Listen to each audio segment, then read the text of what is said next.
the PMLQ, we have raised the demand for the non-succession of the monarchy in Quebec and of the establishment of a republic as an integral part of the demands for democratic renewal, in which the people vest the decision-making power in themselves on all matters that affect their lives.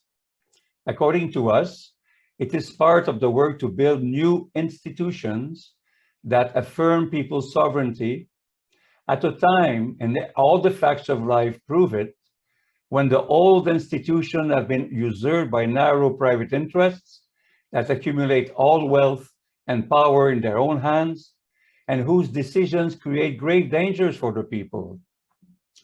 We do not think that the monarchy is merely a symbol in Quebec and in Canada, and that we must pass to something else.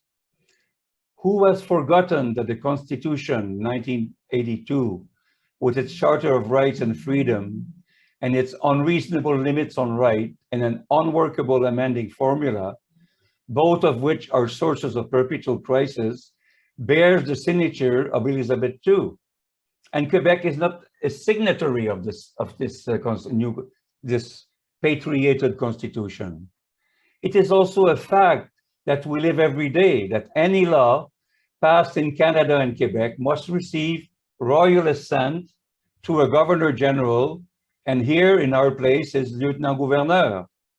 This is a non-elected position said to be symbolic, but is it symbolic? Not at all. It is precisely this institution which maintains the constitutional order in Canada and Quebec, and that constitutional order is designed and functioned to keep the people out of power.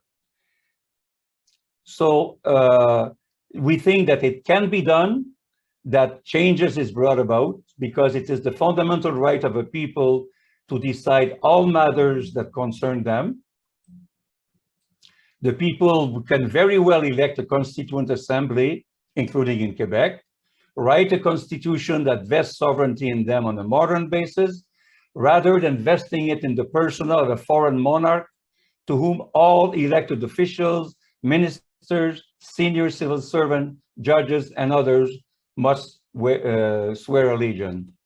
And if an investigation from the people finds that these are merely symbols, they are symbols of the obsolete period, of the Middle Age. It is not a symbol of our struggle, of our identity today, which, for example, from the 19th century, we call that the ceinture fléchée. I'm not sure about the word in English.